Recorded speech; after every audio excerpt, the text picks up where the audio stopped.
tutulak ng bangka. Lan, dito lan. Nandiyan. Suruh ka petan.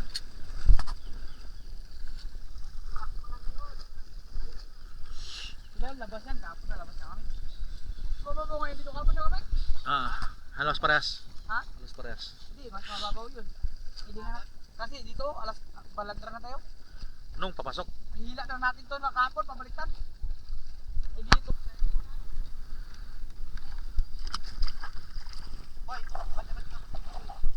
Okay na yan.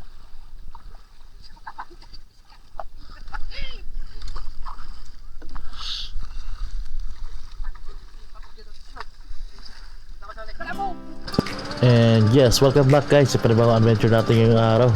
Ayun, napakagandang sunset ang sumalubong sa atin habang tayo papunta sa spot.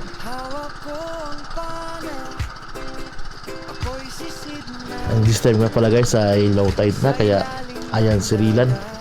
Siya yung tumitingin kung may bato ba tayong malaki na pwedeng masagasaan.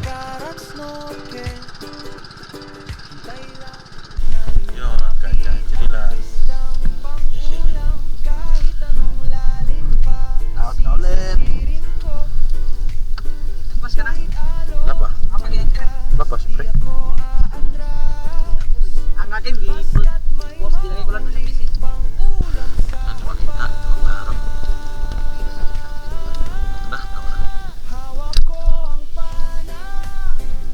Hindi, sa akin ito yung medyo dalawa. Ayun na, yan. Babad ka yun, sunod-sunod na naman. Dahil ako eh. At ayun, bali na kailang dive na rin tayo rito nang makita natin itong isang barche coral trout na nasa labas. Nilapitan ko at tinasahan ko ng dalawang goma. Ang kaso, may sugat ba itong isda na to? Yun o, wasak yung tiyan. Napana siguro ito na ng pang-araw at nakawala. At tayo at nakahuli. Actually, buhay pa naman yung isda. Gumagalaw-galaw pa, humihinga-hinga pa, pero mahina na siya. Dahan-dahan lang, wag kang maingay. Isang hininga lang, pailalim na. Panako'y nakatutok sa target ko na. Kahit anong lalim pa, sisisirin ko. At ito, medyo maliwanag pa rin talaga yung araw ng mga time na to. Kaya itong isda na to, hindi natin na-videohan dahil nasa labas siya at mailap. Panay pang lago niya pala sa atin. Pero na-timingan din natin at nakuha rin natin siya.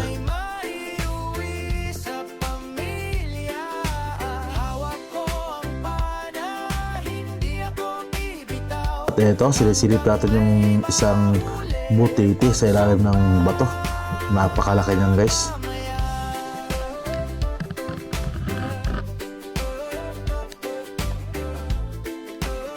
At banda rito may nakita akong isang dalagang bukid na maliit. Sinubukan kong panain kaso hindi natin nakuha.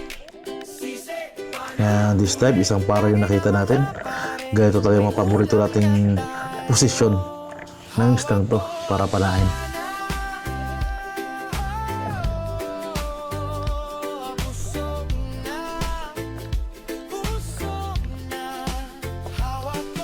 At ito may nasipa tayo isang malaking samaral dito. Nakasipred lang sa bato. Ayun. Napakalaki yan guys. Good size na yan.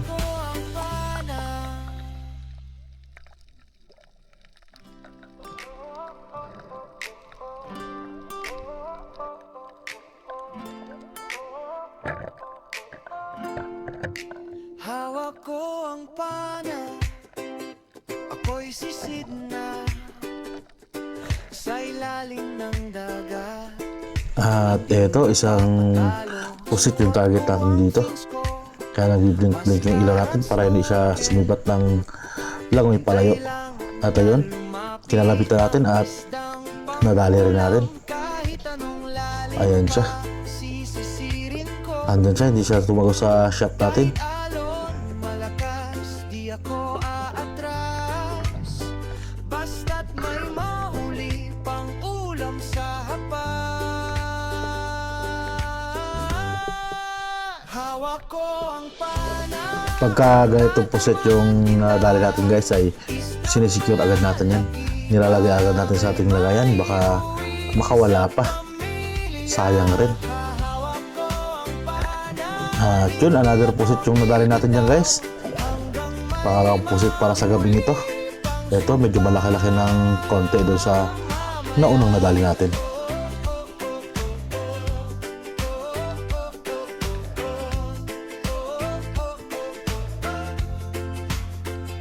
Tanaw ko na sila, lapu-lapu, maya-maya.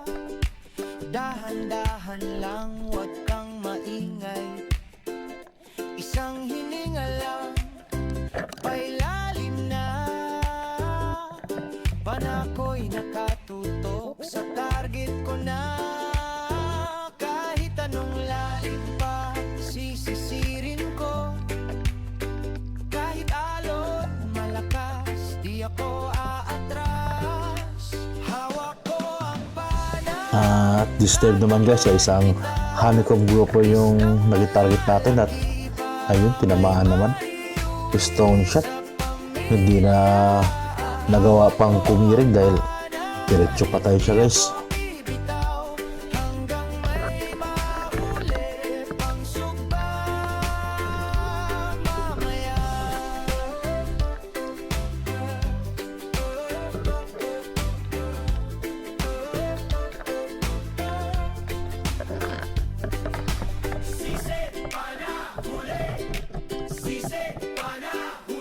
tagay na mga pare, may ulam na tayo.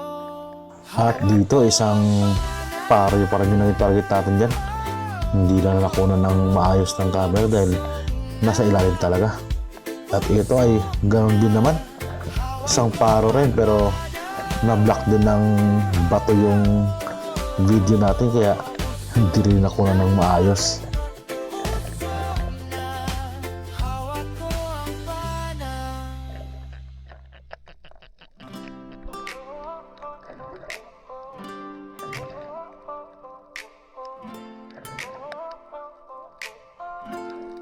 At dito ay may nadagdag tayong isang matang pusa.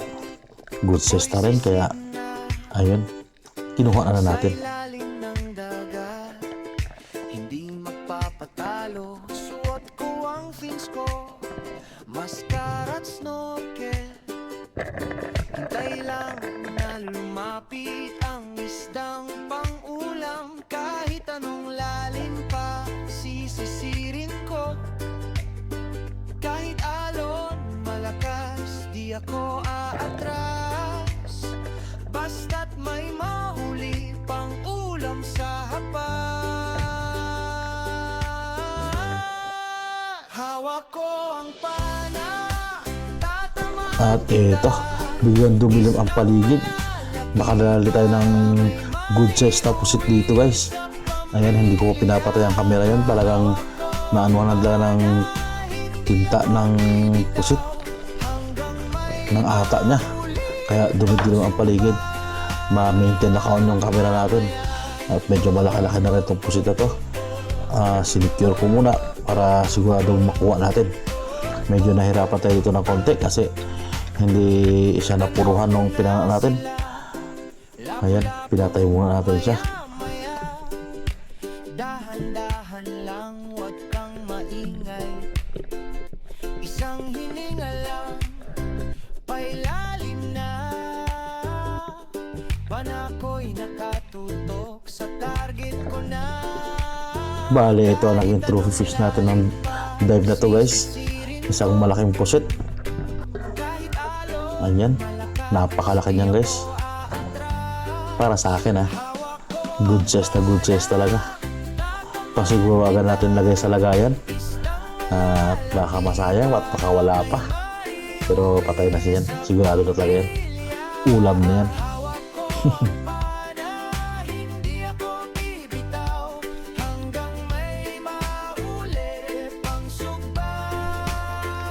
At dito si Bonso, tinulungan ko siyang samahan para panain yung indong na nakita niya.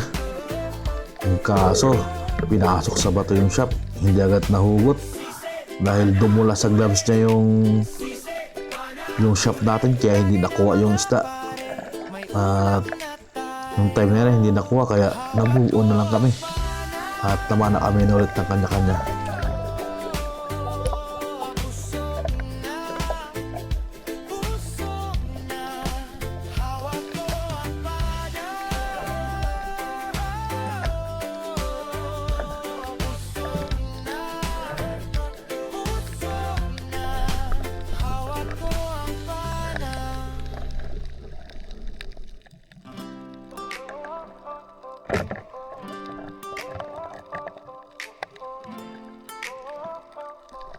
Another paro guys, pandagdag.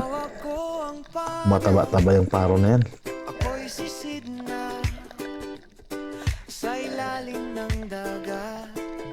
Hindi At eto, kinuha natin ng video ang isang giant crab, isang manlot. Masarap daw ito kaso hindi natin trip kumain ito guys. At isa pa, bawal ito.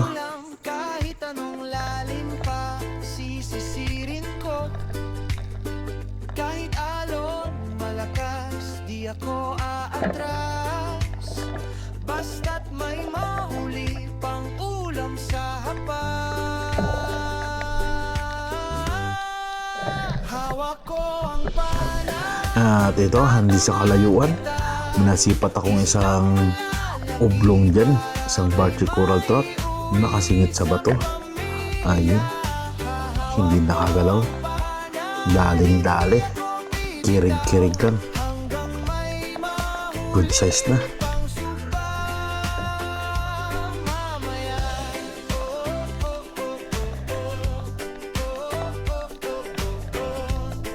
At dito, kung naalala niyo yung kanina, yung sinama ko si Bunso na panain ang indong na nakita niya na hindi namin nakuha. Ito, nakita ko na sa labas na siya at makadapa na lang sa buhangin, pero pinana ko pa rin baka kasi may buhay pa. At eto, naisama natin to pa uwi. Good, ano kaya natin yung gabi? Downtown ride. Pusit to. Paro. Talagang bukid. Yung mga kanobi natin. Mga lubar, hanip ng lubar, tsaka dalawang Barchi Coral Trout. Dalawa. Right, thank you. Yeah.